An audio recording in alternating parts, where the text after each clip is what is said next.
በስመ አብ ወወልድ ወመንፈስ ቅዱስ አሐዱ አምላክ አሜን። የተከበራችሁ አቤተ እግዚአብሔር ካህናት፣ ባለስልጣናት፣ ዲያቆናት፣ እግዚአብሔርን አመስግኑ። እንደምታችሁ ምእመናንና ምእመናት በአፈቀረንና በወደደን በአምላካችን በመድኃኒታችን በኢየሱስ ክርስቶስ ሰላም እንደምን ዋላችሁ? እንደምን አመሻችሁ? ሰዓት የሰላም አደረሰን አደረሳችሁ። አሜን። የአባቶቻችን አምላክ የሰራዊት ጌታ ልዑል እግዚአብሔር ስሙ ለሚጠራ ስሙ ለሚኖር በቅድስናው ተራራ ያሰባስበን። አሜን ብለን እንድናመሰግነው የፈቀደልን እንደ በደላችን ሳይሆን እንደ ቸርነቱ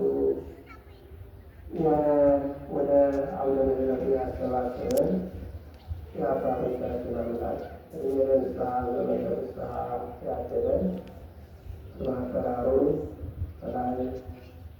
በላይ በቅዱሳን መላእክት አንደበት በምድር እግዚአብሔር በምሳሌው በፈጠረው በአዳም ልጆች አንደበትና በሌሎችም ፍጥረታት አንደበት ስሙ ከአጽናፍ እስከ አጽናፍ ዓለም በእግዚአብሔር የተመሰገነ ይሁን።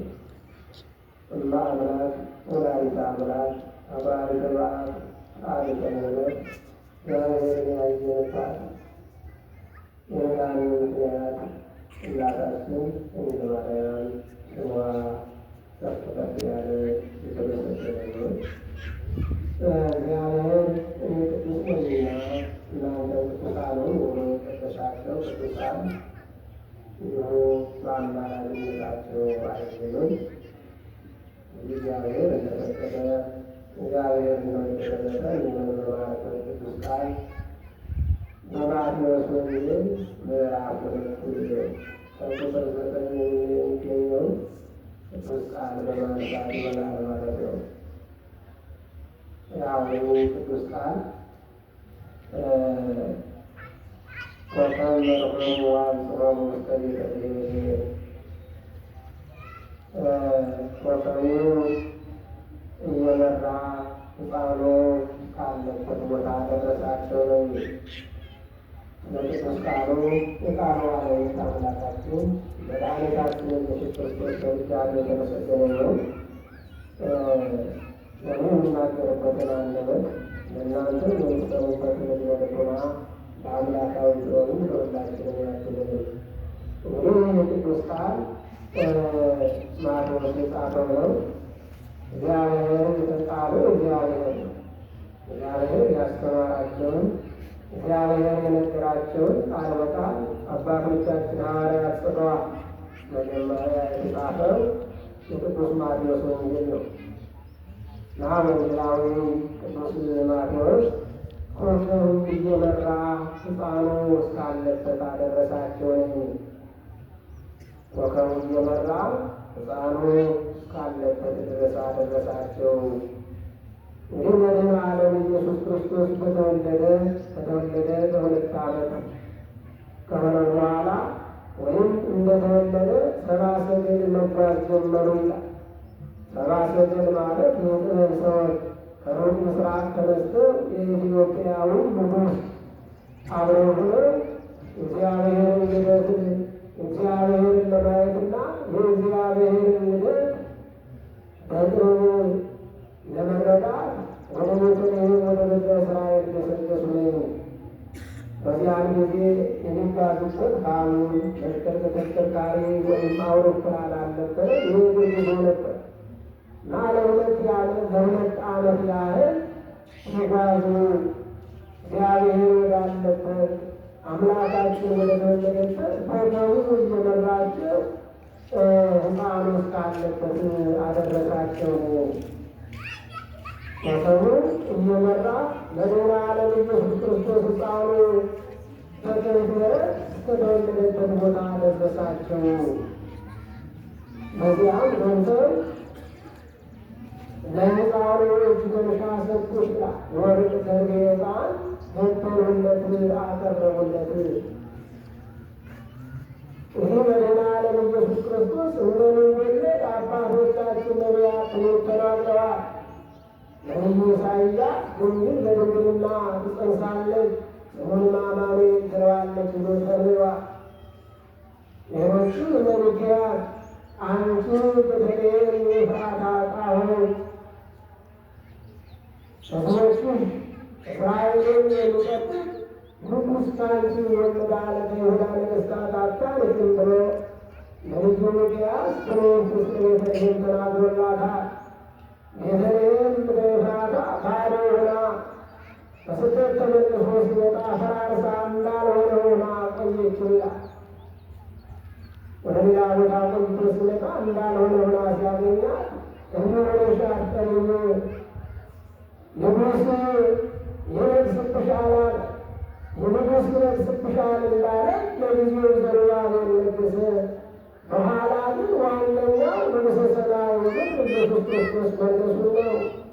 አይዛብ ጣዖት እንዳጎረብሽ አትቀሪም፣ እንዳፈራረሱሽ ምድረ በዳ እንደሆንሽ አትቀሪም፣ የመላእክት ምስጋና የመላእክት ዝማሬ ይሰማብሻል ብሎ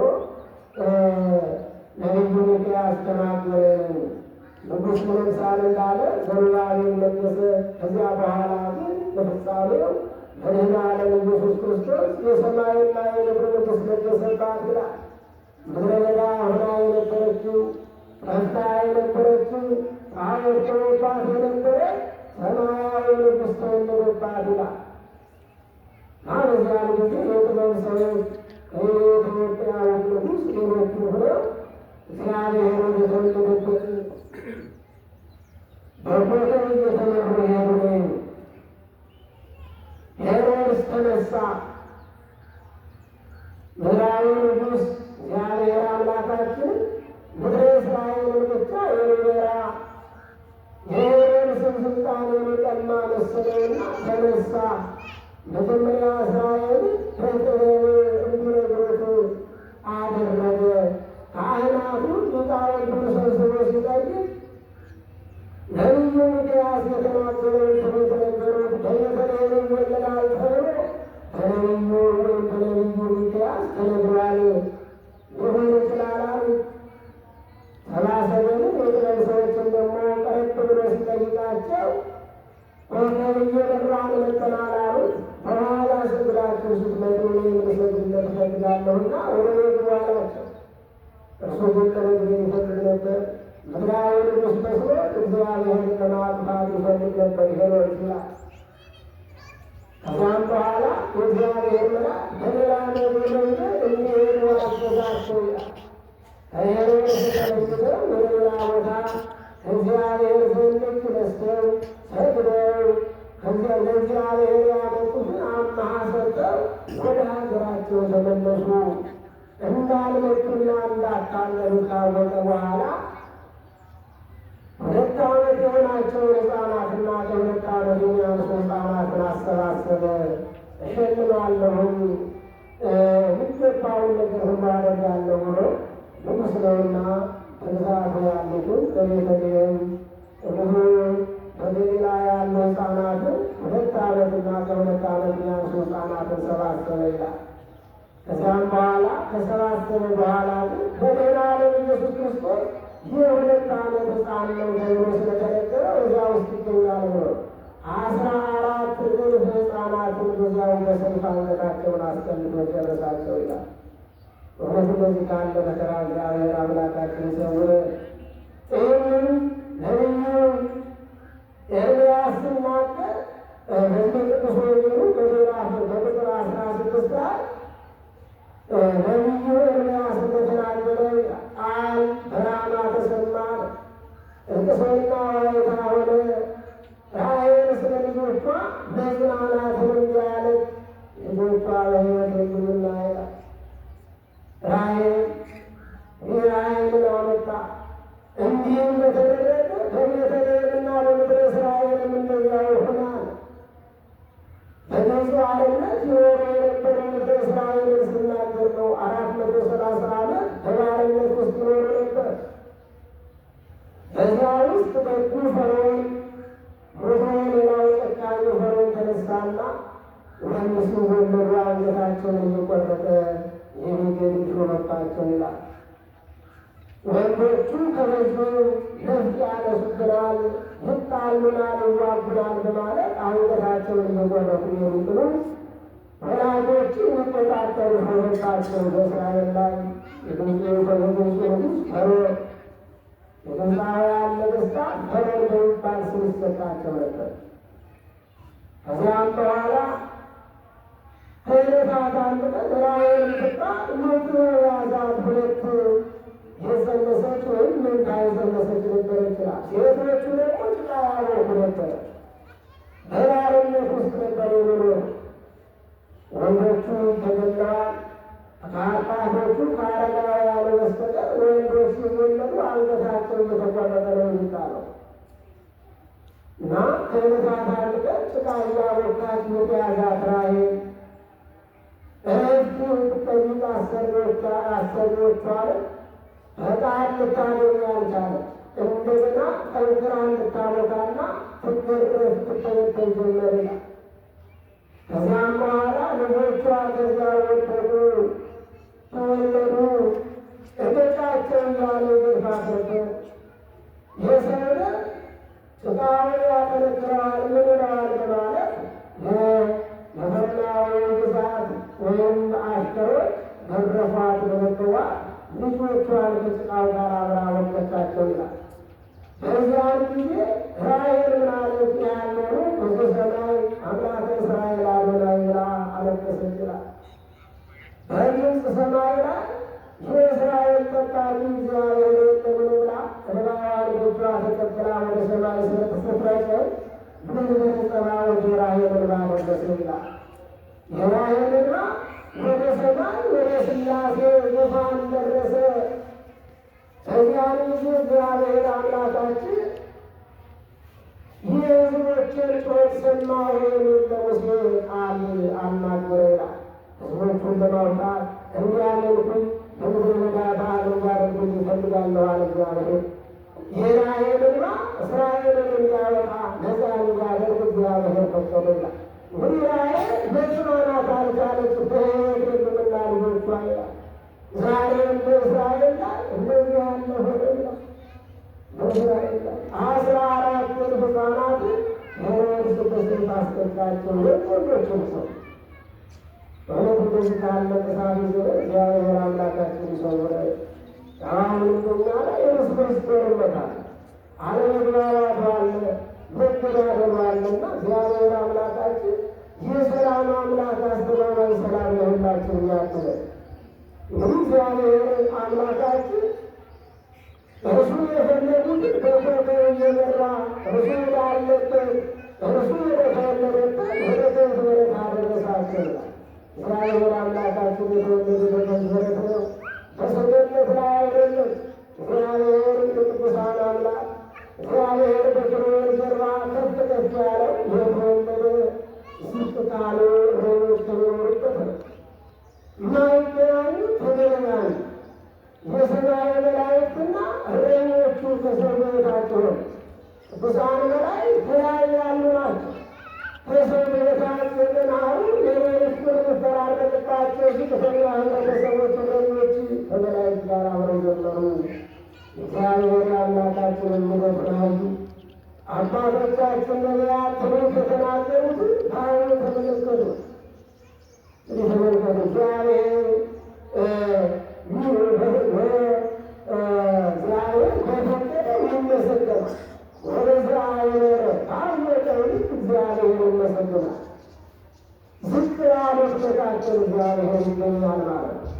ዝቅ ባሉት መካከል እና እግዚአብሔር ዝቅ ብሎ ማድረግ እግዚአብሔር ዝቅ ብሎ ለእርሱ መገዛትና እግዚአብሔርን መግለጽናት ከእኔና ከእናንተ ይጠበቃል። ዝቅ ወዳሉት እግዚአብሔር ስለሚገኝ ማለት ነው። እግዚአብሔር አሐዱ አካል በቅድስት ሥላሴ ርትዕትና ናጽረነብር በሰማየ ሰማያት ከሦስቱ አካል አንዱ ወልድ አካላዊ ቃል በተለየ አካሉ ወረደ። መዋረዳችን ዝቅ ማለታችን ከአጋንንት መጠበቃችንን ተመልክቶ እግዚአብሔር ከሰማየ ሰማያት ወረደ ይላል። እግዚአብሔር አምላካችን ለእኛ የማይገባውን ነገር ያደረገልን የአባቶቻችን አምላክ ዛሬ ዘንድሮ የተመሰገነ ማመስገን ከእኔና ከእናንተ ይጠበቃል። እኛማ ወደታዊ መስገን እኮ አንችልም። እግዚአብሔር የከፈለው እግዚአብሔር ያለልን ክፍሏ እግዚአብሔር ከሚገባ በላይ አቶ የተማሃዲያ ስለዘገበለ ሁከለነ ከማበሳነ ምን ብላችሁ እንደ ኃጢአታችን እግዚአብሔር አላደረገ እግዚአብሔር ብሎ የእኛ ነገር እግዚአብሔር ክስሞ ተመሰሰው አጠፋ እግዚአብሔር አንቱ አንደኛ ጴጥሮስ ምዕራፍ 2 ቁጥር 10 ከዚህ በፊት ስሞቹ አልነበራችሁም፣ አሁን ሕዝቦቹ ሆናችኋል። እግዚአብሔር ደሙን ካፈሰሰ በኋላ እግዚአብሔር ከደሙ በደላችንን ኃጢአታችንን ካጠበን በኋላ ከቀደሰን በኋላ ወገኖቹ ሆነናል። ርስቱ ወራሾች ሆነናል ማለት ነው እና በዛሬው ዕለት ኤዎስጣቴዎስ ይላል። ታላቁ ጻድቅ ኤዎስጣቴዎስ በቤተ መንግሥት ጽፋ ሆኖ የኖረ የነበረ ታዛዥ ሆኖ የኖረ የነበረ ነበር። እግዚአብሔርን ያመልክም ነበር። ከአምልኮት ውጭ ሆኖ ሲሆን ከዕለታት አንድ ቀን አውሬያቱን ወደ አገር ወደ ጫካ ወጣ ይላል። በዚያ ጫካ ውስጥ እግዚአብሔር አምላካችን በአውሬው በአጥንተ ኃየል ይላል። በዚህ ኃየል በሚባለው በዚያ በቀንዱ መካከል ተሰቅሎ ተመለከተው ይላል።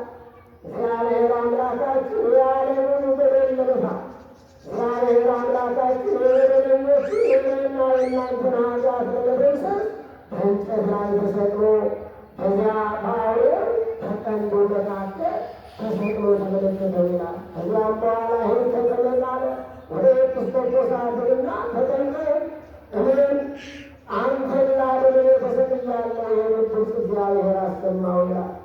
ከዚያም በኋላ ተጠምቆ እግዚአብሔርን ሊያገለግል በሰማዕትነት በመከራ እሱን መስሎ ሞተ የሚል ታሪክ አለ ማለት ነው እና እኛ ክርስትና ወንድም ኤዎስጣቴዎስ እንደሌሎቹ ቅዱሳን እግዚአብሔር መስለን እንድንኖር እግዚአብሔር ይምራ። ወገኑ እየመራ ወደ እግዚአብሔር አደረሳቸው። ይህና እናንተ የብሔራን ኮከብ አለ። እግዚአብሔር ቃል ኮከብ ነው። ተፈጥሮ ኮከብ ነው። አዕዋፋቱ ሲዘምሩ እንደ ከዋክብት እየበረሩ ነው። እስራኤልን ወደ እግዚአብሔር ወዳለበት እንደመራቸው ኮከብ እኔና እናንተ ለምስጋና ተነሱ። ወደ ቅድስት ቤተ ክርስቲያን እግዚአብሔር ወዳለበት ስሙ ወደሚጠራበት አንድነቱ ሦስትነቱ ወደሚነገርበት ወደ ኢየሩሳሌም ሰማያዊት ምሳሌ ወደሆነችው ወደ ድኅነት መገኛ ወደ ቅድስት ቤተ ክርስቲያን ሂዱ እያለን ናኛ መማራለች ማለት ነው እና እግዚአብሔር እውነት እንዲመራን እግዚአብሔር መልካም ፈቃዱ የሆኑት ሕፃናቱ ሊዘምሩ ቀርበዋል። ያው ጊዜያቸውን እንዳልሻማ የሕፃናትን ዝማሬ እንዳላጠናቀቁኝ ነው። ትምህርታችን በዚህ ይበቃናል። ያስተማረን የገሰጸን የመከረን የአባቶቻችን አምላክ ምስጋና ለእርሱ ይሁን። በስብሐት ለእግዚአብሔር ወወላዲቱ